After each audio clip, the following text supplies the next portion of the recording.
اوه يا عبدو اجى من العسكريه، لسه عم بيلحق اجى، شو اللي خلص بالسرعه؟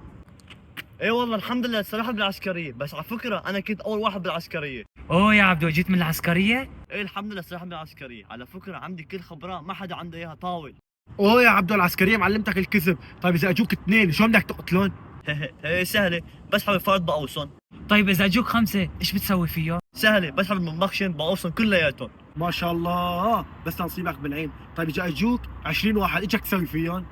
حسبي الله ونعم الوكيل. يا اخي انتم بحالكم رحتوا العسكريه، ايه سهله، بسحب القنبله بشرف عليهم وموتوا كلياتهم. شفت ما راجل؟ مرجل مثلك ما شفت. طيب اذا اجوك 50 واحد ايش بتسوي فيهم؟ بسحب الار بي جي وبسمعوا صوت الدي جي. طيب ماشي يا عبدو، اخر سؤال بدي اسالك اياه، اذا بيجوك 100 واحد ايش بدك تسوي؟ لا تقول لي كمان بدك تقتلهم وتصير لي افرفح له ورامبو. لك حلوا بقى عنك، خلصوا طزي يا زلمه، ما في الا انا بالعسكريه، لك حلوا عني بقى. I'm one of the greatest, ain't no debating on it.